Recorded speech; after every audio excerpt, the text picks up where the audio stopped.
21 მაისს თბილისის დროით 18 საათსა და 45 წუთზე სახელმწიფო მდივანი მარკო რუბიო კონგრესის ქვედა პალატაში საგარეო კომიტეტის სხდომაზე მივიდა და კონგრესმენების შეკითხვებს პასუხობდა. ცხადია ნაცრადიკალთა ლობისტმა ჯო ვილსონმა ეს შესაძლებლობა მორიგი დეზინფორმაციული კამპანიის ასაგორებლად გამოიყენა და კითხვის უფლებით ისარგებლა. თუმცა ეს არ ყოფილა შეკითხვა, არამედ იყო ტყუილებითა და მანიპულაციით გაჯერებული გამოსვლა, რომელიც მხოლოდ ერთ მიზანს ემსახურებოდა. ვილსონის ფულით შთაგონებულ ანტიქართულ მოსაზრებებზე რუბიოს რაიმე კომენტარი მაინც გაეკეთებინა, რასაც თავის მხრივ ურეიტინგო და უპერსპექტივო რადიკალური ოპოზიცია სამაშველო რგოლად გამოიყენებდა. ვილსონმა ეგრეთ წოდებული შეკითხვა ასე დაიწყო. მადლიერი ვარ ტრამპის ადმინისტრაციის მტკიცე პოზიციისთვის საქართველოში ანტიამერიკული ქართული ოცნების რეჟიმის მიმართ. ეს მაშინ, როდესაც საქართველოს ხელისუფლება ჯერ კიდევ ტრამპის წინა საარჩევნო კამპანიის დროს აღნიშნავდა და დღესაც საუბრობს ღირებულებით თანხwebdrაზე. ჩვენ ვართ მოხარული, რომ გვაქვს ღირებულებითი თანხwebdra. ველით, რა თქმა უნდა, ოპტიმიზმით ტრამპის ინაუგურაციას და რატომ ველით? ხედავთ იმას, რომ ჩვენი დამოკიდებულება ღირებულებების მიმართ ემთხვევა მის დამოკიდებულებას ღირებულებების მიმართ. გამოთქვამს მზაობას ურთიერთობების გადატვირთვასა და მჭიდრო სტრატეგიულ პარტნიორობაზე. რა თქმა უნდა, ვართ ძალიან დაინტერესებული, რომ მოხდეს ურთიერთობების გადატვირთვა და უფრო მეტიც ჩვენ განვაცხადეთ, რომ გვინდა სუფთა ფურცლიდან განმაახლოთ სტრატეგიული პარტნიორობა ამერიკის შეერთებულ შტატებთან. და მეორე, რა მტკიცე პოზიციისთვის იხდის მადლობას ვილსონი, როდესაც ამ დრომდე არც ერთი ოფიციალური ან არაოფიციალური განცხადება ტრამპის ადმინისტრაციიდან საქართველოზე არ გვსმენია. მათ გააყალბეს არჩევნები საქართველოში 26 ოქტომბერს. მათ კრიმინალიზაცია მოახდინეს ამერიკასთან ასოცირების შესახებ. მათ გააძევეს ამერიკული კომპანიები, დაბლოკეს ვაჭრობა და წიაღისეულის ხელმისაწვდომობა შუადერეფანში. მიყიდეს საქართველო ჩინეთის კომუნისტურ პარტიას.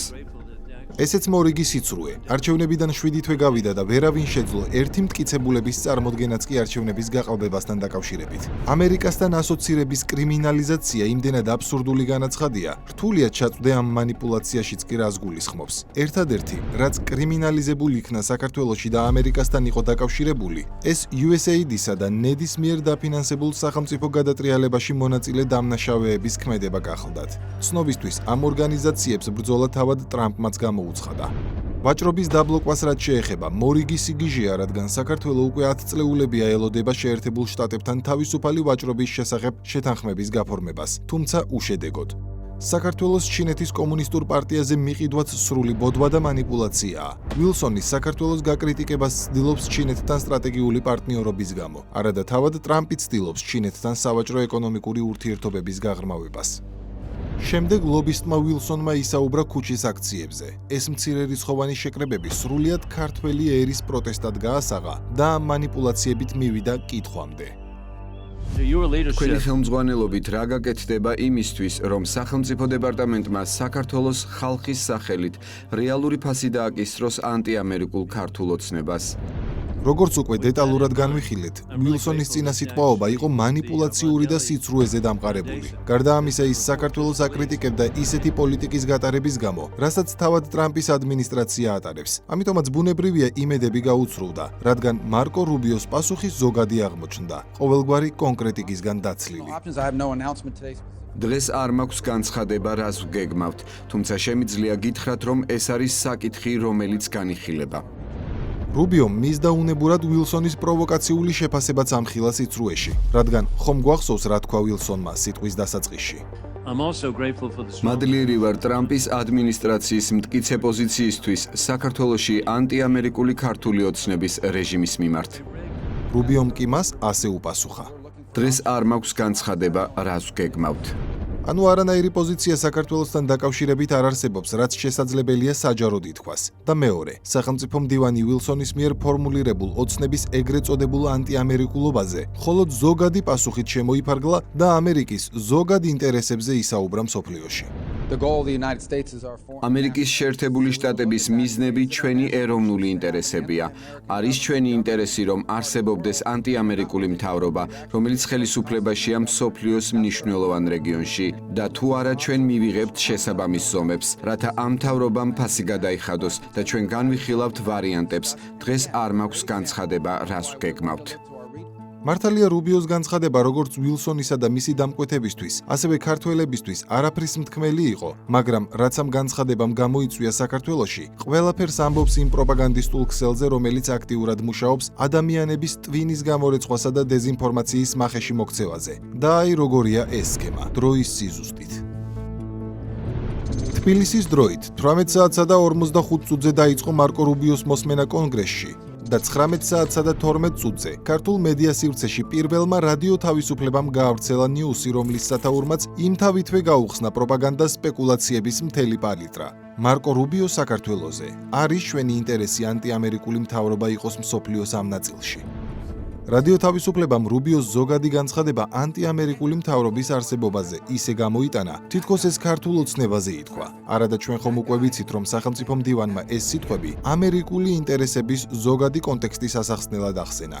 ერთადერთი, რაც უშუალოდ საქართველოზე ითქვა, ის იყო, რომ შტატებში ჩამოყალიბებული პოზიცია არ არსებობს.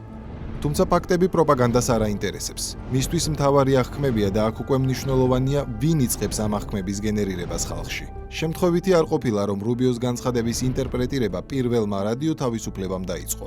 მედიამ, რომელიც სხვა პროოპოზიციური წყაროებისგან განსხვავებით, პირდაპირ არ უკავშირდება რადიკალურ პარტიებს.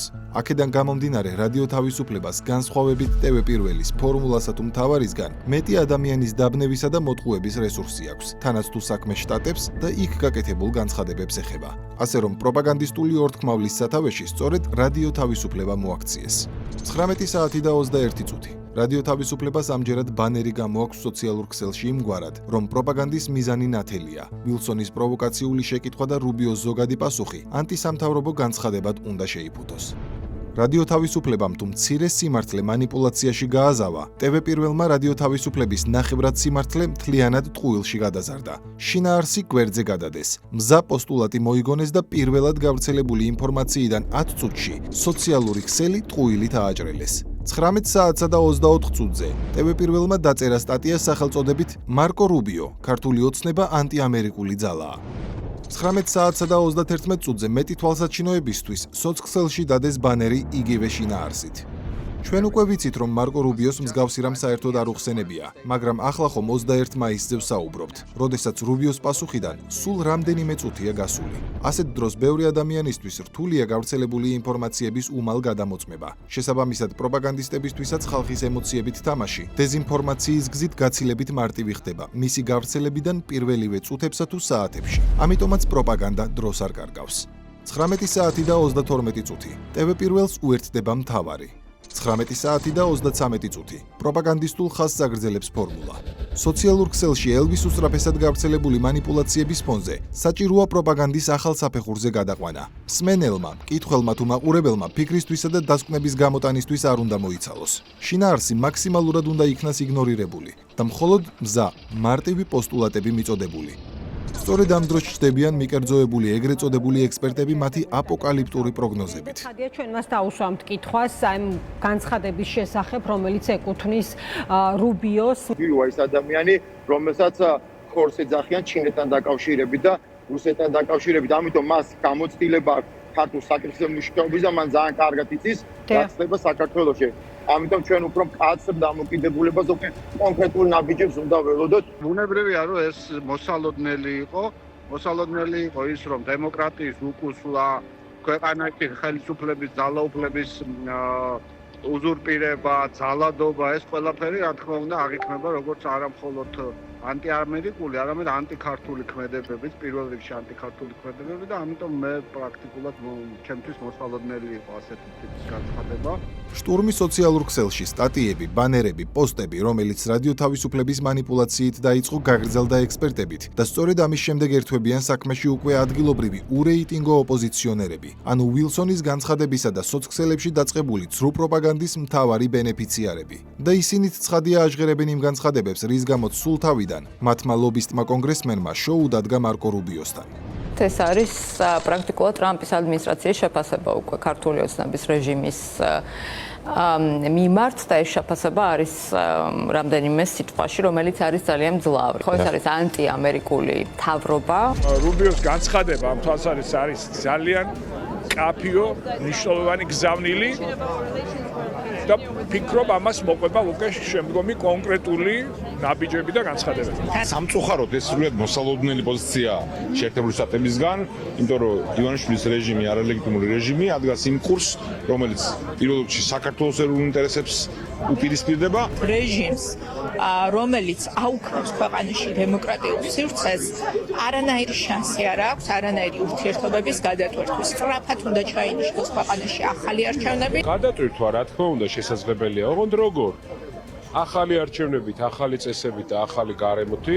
20 საათი და 13 წუთი. ფორმულა TV პირველის მიერ გავრცელებულ ტყუილის კამპანიას აკოპირებს და წერს, რომ მარკო რუბიო მოცნებას ანტიამერიკული მთავრობა უწოდა. 20 საათი და 15 წუთი. TV პირველი манипуляციებსა და ტყუილებზე აგებულ პროპაგანდისტულ შტურმს განაგრძობს. 20 საათი და 17 წუთი. ამჯერად ისინი ვიდეოს აქვეყნებენ მთავარი პროპაგანდისტული გზავნილით. ამერიკის შეერთებული შტატების სახელმწიფო მდივანმა ქართული ოცნების ხელისუფლებას ანტიამერიკული მთავრობა უწოდაო წერენ. 22 საათი და 5 წუთი. ტყუილის ტირაჟირებას დამრიგებლური ტონითა და ჭკვიანი გამომეტყველებით ღალატის ფორმულა გიორგი თარგამაძე აგრძელებს. ანტიამერიკული მთავრობა. ეს სიტყვები გამოიყენა მარკო რუბიომ, როდესაც საქართველოს შესახებ კონგრესში შეკითხვა დაუსვეს. ეს მასშტაბი მხოლოდ ნაწილია ოპოზიციური პროპაგანდისა, რომელიც მთლიანად დეზინფორმაციაზეა აგებული და მუდამ ერთი და იმავე სქემით მუშაობს. ლობისტი ამ შემთხვევაში ჯო ვილსონი სვამს პროვოკაციულ შეკითხვას შტატებში, რომელიც წინასწარ ცნობილია მთავარი ბენეფიციარებისთვის, ანუ უნიათო რადიკალური ოპოზიციისთვის. ისინი ქართულ პოლიტიკაში დამოუკიდებლად დღის წესრიგს ვერ ქმნიან და მხოლოდ ქვეყნის გარედან მოწყობილი პროვოკაციების იმედად არიან დარჩენილი. მხოლოდ ქვეყნის გარეთ გაკეთებული მსგავსი პროვოკაციული განცხადებები აძლევთ მათ ქართულ პოლიტიკურ ზედაპირზე ტივტივის შესაძლებლობას. შემდეგ პროპაგანდა ცდილობს ხალხის მოტყუებას. შემდეგ ეგრეთ წოდებული დამოუკიდებელი ექსპერტები ვითომ და აანალიზებენ ვითარებას და ბოლოს ამ სპეცოპერაციაზე ცდილობენ ქულების დაწერას რეციპიენტი ოპოზიციონერები. მათ ცრუ მედიამ და ცრუ ექსპერტებმა ხომ უკვე მოუმზადეს ნიადაგი, როდესაც მარკო რუბიოს სიტყვების საკუთარი ინტერპრეტაციით გადმოთარგმნეს. თითქოს მან ქართულ ოცნებას ანტიამერიკული უწოდა. არადა რეალურად ვინც ეს სიტყვები გამოიყენა, მხოლოდ ლობისტი ვილსონი იყო. მაგრამ პროპაგანდას ფაქტები და შინაარსი არ აინტერესებს. მხოლოდ სიცრუე, რომელმაც საზოგადოებას არასწორი აღქმები უნდა დაუტოვოს. განულებულ რადიკალებს კი განცხადების გაკეთების შესაძლებლობა.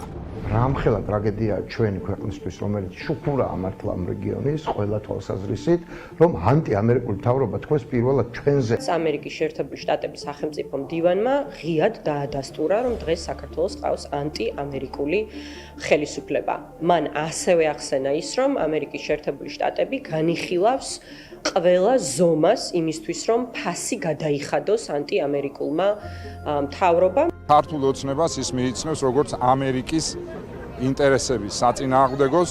კაცი ამბობს, რომ ეს რეჟიმი არის ანტიამერიკული და რომ ის ეძებს ზომებს. თუმცა რა მასშტაბიც არ უნდა ჰქონდეს პროპაგანდას, როდესაც ის ტყუილს ეფუძნება გრძელვადიანი ეფექტი არ აქვს. მხოლოდ რამდენიმე საათს ან მაქსიმუმ რამდენიმე დღეს ძლებს.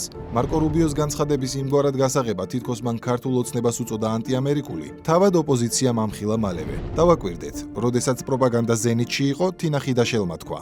ინტელექტუალური შეცდომასთან გვაქვს საქმე, რომ ვერ იგებენ, ვერაფერს ვერ იგებენ.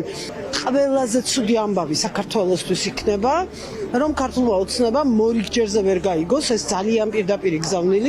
ტაივანის გავლენის აგენტი საქართველოში, თინა ხიდაშელი პირდაპირ გზავნილში გულისხმობს იმ მთავარ პროპაგანდისტულ ხაზს, რომ თითქოს რუბიომ ქართული ოცნება ანტიამერიკულად მოიხსენია. მაგრამ რას ამბობს თინა ხიდაშელი მეორე დღეს? რომ ეს არის ანტიამერიკული ზალა. აი აქ რა იგულისხმება?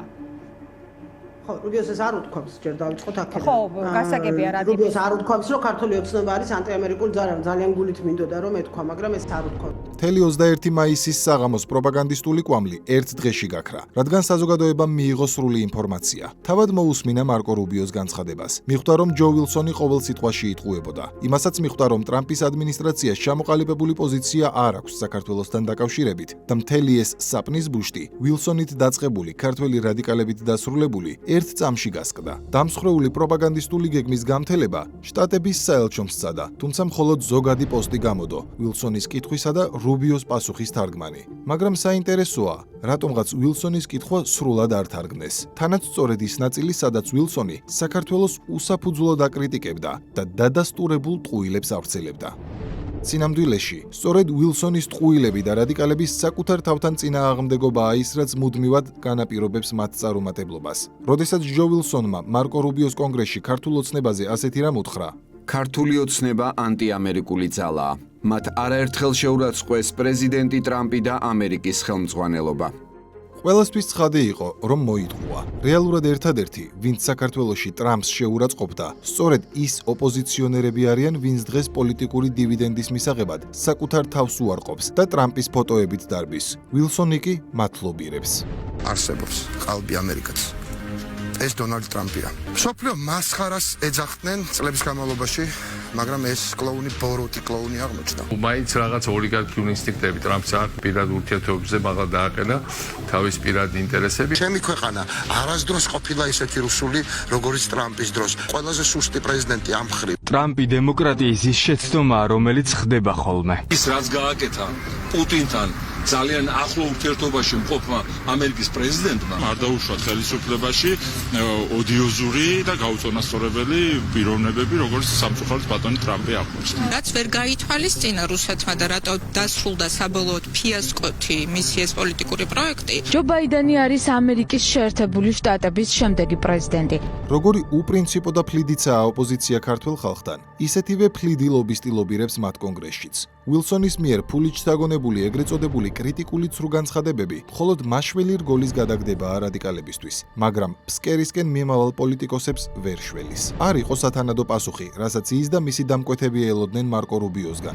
ამიტომაც ამოიქოქა სიცრუის პროპაგანდა და ასე უნდოდათ ქართველი ხალხის მიერ არჩეული ხელისუფლების დაზიანება. მაგრამ უცხოეთიდან წამოსულ ზეწოლასა და დეზინფორმაციაზე ქართველ ხალხს იმუნიტეტი დიდი ხანია გამომუშავებული აქვს.